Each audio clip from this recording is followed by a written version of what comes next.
I'm getting text messages that there was a situation, was it Saturday into Sunday on Monroe, right?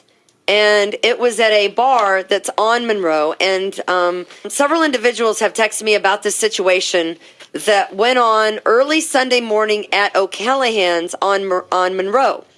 And the person that sent me all this information wishes to remain anonymous, so I have no problem with that. Fourth man. So this person said, I was standing outside of O'Callahan's when everything happened. There was one RPD officer on scene that had one guy tackled to the ground. Another guy tried jumping in, and a bouncer had him on the ground. The bouncer asked me to call 911 for backup, so I did. Within seconds, RPD officers had pulled up, so I hung up the phone. I was stuck between the building and other people. Officers started pushing back and telling them to get out of there. Obviously, they were, creating a scene. Sure. One kid opened up his mouth by saying it's public property, and he didn't have to move for the cops. Uh-oh. That's a great thing to say. Really smart. Instead of just dealing with him, they pulled out their baton and they beat the bejesus out of everyone who happened to be in the way. Now, this is coming from the fourth man, not our words, right? Is this the picture of the kid? One of them. Then the mace came out. Someone fell into me, and as I turned around to look, I was maced directly in the face. Ooh. A random kid grabbed me and walked down the street to find help. We went up to a different officer that was at the other end of the street by Advanced Auto Parts on Monroe, and we asked for help. The officer contemplated for about 20 seconds about whether or not I needed help. The kid I was with explained that I was an innocent bystander that had called 911 to bring help, and I was maced on accident. Mind you, I could not see him, and my face was burning. I finally took my face out of my hands and said, "Can you please help me? My skin is burning." The officer responded with, "I'm not helping you with that attitude." I was denied help. After doing the right thing and calling 911 to help other RPD officers, I was told they were not going to help me. If you look on my Facebook page, you can see the guy who was beaten by the officers. Man. He was the one that opened up his mouth saying it was public property and he didn't have to move for the cops. Left eye black and blue and swollen shut, plus marks all over his face, and looks like he got popped right in the nose also.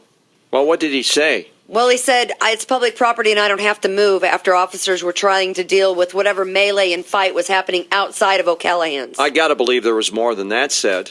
But maybe this is something we got Chief Shepard coming in here in the 9 o'clock hour we need to ask him about. So the initial story is that there were several people that were detained on Monroe Avenue at, what time was it? It was like 2 a.m. on Saturday into Sunday. Because? Nothing good happens 2 hours after midnight when you're all liquored up at O'Callahan's. So this is O'Callahan's pub, and apparently the Rochester police were called to respond to someone that was causing trouble at the bar. So when they got there, they attempted to take the guy into custody, and that's when all hell broke loose, apparently. Yeah. And that's when, the police said, "Hey, everyone stand back," and the one guy didn't want to move his ass. And this is what happened. Yeah. Holy crap. When you want to backtalk the police who are trying to get, some they're trying to do business. They're trying to get control of the situation. By the way, there were several officers standing around. Now, officers simply trying to do their job. Now, I don't know. I mean, the guy looked like he was beaten pretty bad. Yeah. So, like I said, his left girl, eye is black and blue and swollen shut, and it looks like he got popped up alongside the head and across the forehead and maybe on the nose. And unfortunately, the fourth man who sent me this information, she was pepper sprayed in the face, and she just happened to be standing at the wrong place at the wrong time. And then the officer, obviously, not liking the way that she talked to him, said, yeah I'm not going to help you with that attitude. Mm-hmm. At 2 a.m, I don't think really anyone is in the mood for any kind of shenanigans from people that want to be all backtalky. Right. Me personally, there's a big melee going on in front of a bar. Aren't you getting the hell out of there? It's 2 a.m. Kimberly, there is no good that's going to come when officers tell you to step back from the scene and you get mouthy with them. There's no good that can possibly ever come. Hey, it's a free country. Yeah. You can say whatever you want to say to someone, but it is also a free country in this world. They can say whatever they want to back. There's another picture too of another guy, and I don't know if it's tied to the same, the same, but it's running the Twitter feed, and there's a guy that's wanting to be sassy with me on Twitter. You can follow me on Twitter at Kimberly989Buzz. He's one of these guys, and we've talked to him before. His name's Davey Vara. You know him. Yeah. And he's one of these. I mean, he's a cop hater for one. Yeah, he is. So I kind of look at his tweets and I go, okay, I got to take that with.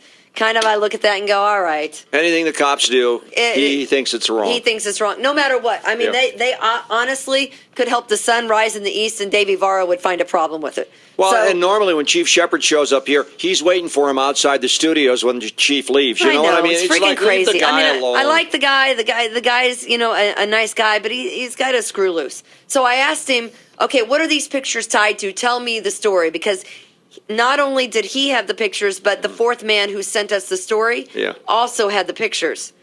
And so he wanted to get sassy with me. Kimberly and Beck, hey, Beck, why is it so hard for you to believe that sometimes the cop make bad calls? Not everyone is guilty all the time. No, you're innocent in this country until proven guilty. Cops are people too. It reminds me of that situation where you had the black girl and her brother, and it was a melee. It was nothing but chaos. Yeah. And you could see that the one officer had the girl, she was in scrubs, so I don't know if she had just come from work or wherever. Right. And he had her by the back, and he threw her down on the ground. Mm-hmm. And people were screaming in the background, and the girl's brother was out of control, and the mom was out of control. These situations can turn in an instant if you don't get control of the situation. Why you want to sit there and backtalk the officer is beyond me when you're not even involved in the situation. And you saw all the neighbors in that situation, too, started gathering around, didn't you, Kimberly? It's crazy, and it's dangerous. Yeah. Mean Dean, how are you? Hey, Kimberly, I agree with you. And, these cops may be, egotistical maniacs, but you know what? They pull people over at 3 o'clock in the morning not knowing who's in the car. That's the job I'm not doing. Mm-hmm. If they got to bust a few heads, let them bust a few heads. Other countries, they shoot first and then drag your dead body away. Yeah, but this is the United States of America. We don't handle situations out. Mean Dean, I understand what you're saying, but you know what? You can't bust heads first and then start asking questions later. I mean, they don't handle it that way. 2 o'clock in the morning, who's got a gun, who's got a knife, right? But absolutely. Now, again, this started outside of O'Callahan's. Thanks, Mean Dean. On Monroe, and the fourth man sent us the information. She happened to be there. She said, I was standing outside when everything happened. There was a fight. There was only one RPD officer on the scene at that time and had one guy taken to the ground and another guy jumping in, and the bouncer had to have him on the ground. So it was a fight between two guys. One officer at the scene and a bouncer, and that's it. And then the crowd starts circling around. You know what? That's a bad situation for the one RPD officer. So the bouncer said, you got to call 911 for backup for the RPD officer. So the officer is by himself. So this fourth man, a listener to our show, did the right thing, and she called 911. And within seconds, RPD officers pulled up. They arrived at the scene. She hung up the phone. She was stuck between the building and other people trying to move. And that's when officers started pushing people back, telling them they needed to get back from the scene and let them handle the situation. At what point in time, this kid, and we're putting the picture up on our Twitter at Kimberly and Beck and on our Facebook at Kimberly and Beck, this kid who got the bejesus beaten out of his face wanted to tell officers he didn't have to move because this is public property. And he got handled. Well, if you don't want to move, we'll move you for you. You know and he got moved. We'll move you. And now they're crying police brutality because the kid wanted to mouth off at cops and got moved. You're not going to get any kind of sympathy here on this show. If you want to mouth off at cops, you go right ahead. Me? Not going to. Kimberly, officer tells me to move. You're going to move. I'm moving. I've always said nothing goes wrong if you do what the police officers ask you to do. I don't care if it's a Monroe County Sheriff, RPD, State Patrol. Do as you're asked. Kimberly and Beck, I challenge any of these moms or dads crying in about their kids to ride with the police for one shift and see the garbage they deal with. Yeah, you and I had a chance to ride with RPD. It goes back a few years. But what they deal with on the streets. 7 years, yeah. Everybody wants to take a video and pictures in this day and age of social media. Do we know what the kid's name is that got the bejesus? Do we know this kid's name? Yeah, that's right. Mark. The kid's name is Mark Schroth that wanted to get all mouthy with the cops and got his face I'd like to talk to him. I'd like to talk to Mark, too, and why he felt the need to say, I don't have to move anywhere. Yeah. This is public property. It is public property. But when police are dealing with a situation where guys are getting violent, and they've got one guy on the ground, and they got another guy on the ground, and you want to mouth off and cause more chaos?